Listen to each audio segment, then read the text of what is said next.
And I said, you said, if I seek first the kingdom of God and your righteousness, that all things going to be added.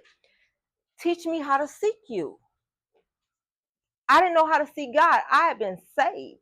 I confessed Christ in 93, May 23rd, 1993. And I was saved and a believer. I believed what I was taught, not what I knew. It's a difference. And so I asked God because I believed the word to be true. I just didn't really get into it that much, right? I didn't read it myself. I didn't study it. I didn't search the scriptures for myself. I said, God, teach me how to seek you. And I asked him, I showed up a couple days. This is me seeking you. That was it. This is me seeking you. Over the next 7-8 months, I had literally the exact same conversation with every woman. There's a journey here.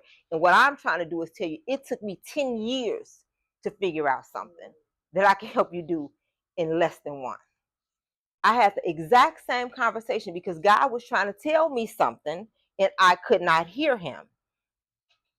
The conversation was, I talked to a woman, and a woman saying, I really want to go to school. I really want to travel. I really want to do this, but I got to wait until I get married. I got to wait until my children. I got to wait till my parents. I got to wait. If they weren't putting themselves last, it was definitely second, third, fourth, or fifth, right? But they were always putting somebody else before them.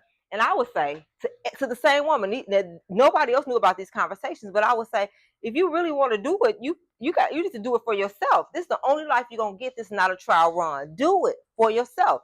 And after saying it so many times, I know that we're vessels. And I felt like I was up to here with this message. So I had to get this message out of me.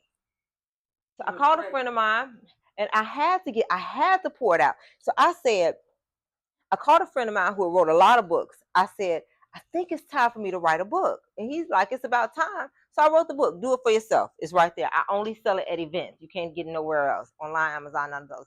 But I wrote the book, Do It For Yourself. And I was so excited because I'm a goal setter and I had never, ever desired to be an author. But here I am, I done wrote a book, right? And so that night I'm drinking me a glass of wine. I was like, hey, like I'm an author. And the book within an hour got accidentally deleted. It was gone, y'all. I had not even planned to be an author. My book was wrote and now it's gone. I'm technologically challenged. I didn't know what was going to do. I was sick to my stomach, like my core.